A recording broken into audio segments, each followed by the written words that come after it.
Welcome back to my Creative Chronic Life, and today I am sharing my very first reading book review from the month of January. I started with the very first book on The Wings of Blood by Briar Bolin.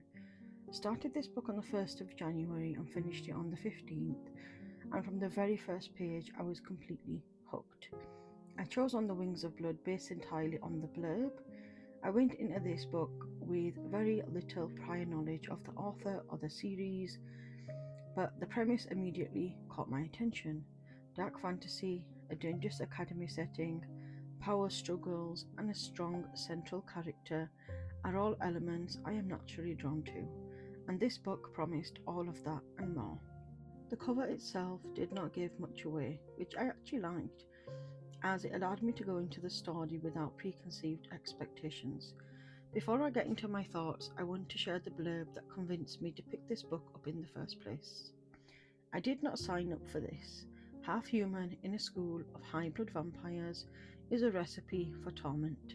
I am Mira Pendragon, last of the dragon riders, or so they tell me.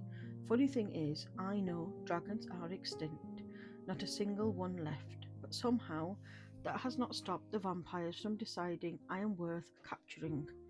Now I'm stuck at Bloodwing Academy, where the High Bloods run everything, and Blightborn like me, we're just blood in their veins, pawns in their games. But that's not even the worst part. Enter Blake Drackharrow, cold, arrogant, and way too gorgeous for his own good. He's been tormenting me since the moment we met, and now, thanks to some ancient ritual, we're betrothed. He acts like he owns me, but I'm not going down without a fight. Bloodwing isn't just a school, it's a battlefield. High Bloods fight for power, and if you're weak, you're dead. Between deadly expectations, lies that could get me executed, and a dragon-shaped secret looming over my head, all I have to do is survive. Easy, right? Except I'm starting to think the real danger isn't the academy, it's what I'm becoming in this twisted game of power. And Blake, he might just be the one who pushes me over the edge. They think they can control me, they think they can use me, but they have no idea what they've awakened. The book itself is quite substantial, coming in at 570 pages and 60 chapters, but despite its length, it never felt overwhelming. One of the reasons for this is that the story is internally divided into 5 sections, which made it much more digestible. Even as a slow reader, I find myself moving through it steadily and finish the book within 15 days. The story opens with a prologue written from a male perspective, focusing on power and control, and it immediately sets a dark and intense tone. From there, the narrative shifts into the perspective of Mira and begins 10 months earlier. The structure works incredibly well as it allows the reader to experience her introduction into Bloodwing Academy and its brutal rules at the same pace she does. The majority of the book is told from Mira's first point of view, which makes the story feel more immersive. Later on, we also get chapters from Drake's perspective, and I really enjoyed this shift. It added emotional depth and complexity without taking away from the tension or mystery of the story. It never felt like a true dual point of view, but rather a carefully placed insight that enhanced the overall narrative. Bloodwing Academy itself is a harsh and dangerous environment where power dictates survival.